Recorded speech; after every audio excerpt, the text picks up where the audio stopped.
Hello' everyone, মই ফৰিদে আপোনালোক সকলোকে মোৰ অন্য এটি ভিডিঅ'টোলৈ স্বাগতম জনাইছোঁ। আৰু এয়া মই চকলেট ফ্লেভাৰৰ 7 কেজি ওজনৰ কেক বনাই আছোঁ। মানে মোৰ প্ৰাইচটোৱেহে 7 কেজি ওজনৰ প্ৰাইচ লওঁ মই, কিন্তু এয়া মই 7 কেজি নবনাওঁ, কাৰণ 7 কেজি হ'লে একেবাৰে তাকো হয়, মই নিজে ডেলিভাৰী দিবলৈ লাজ পাওঁ। চ' মই 7 কেজিতকৈ ওপৰত মই কেক বনাওঁ। যোনসকলে মোৰ পৰা কেক লৈ যায় সেইসকলে জানে একদম মানে মোৰ বেছিভাগ 7 কেজি ওজনৰে কেক আহে, কিন্তু সদায় যদি এনেকুৱা কেক আহে মোৰ একদম গাঁতি লাগি যাব।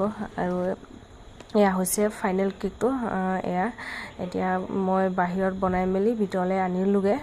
তেতিয়া ভাবিলোঁ ষ্টিকাৰটো লগাই দিওঁ বুলি, আৰু এয়া বাৰ্থডে ষ্টিকাৰ মই প্ৰিণ্ট কৰি আনিছিলোঁ, এয়া লগাই দিছোঁ। আৰু আপোনালোকে মোৰ ভিডিঅ'টো চাই কেনে পালে শেষত জনাবলৈ নাপাহৰিব দেই। আৰু যদি মোৰ ঘৰৰ আশে পাশে কোনোবা আছে, মোৰ পৰা কেক অৰ্ডাৰ কৰি লৈ যাব পাৰিব। আৰু গেলুৱাৰ চিলাপথাৰ এৰিয়াৰ আপোনালোকৰ যদি ক'ৰবাত আছে, মোৰ পৰা অৰ্ডাৰ কৰি লৈ যাবলৈ পাৰি। আৰু এয়া হৈছে কেকটো, কেনেকুৱা দেখিছে আপোনালোকে কমেণ্ট কৰিবলৈ নাপাহৰিব। কেনেকৈ বনাইছোঁ, কেনেকুৱা লাগিছে আপোনালোকে কমেণ্ট কৰিবলৈ নাপাহৰিব। আৰু এয়া মই পেকিং কৰি আছোঁ, এতিয়া ডেলিভাৰী দিব গৈ আছোঁ।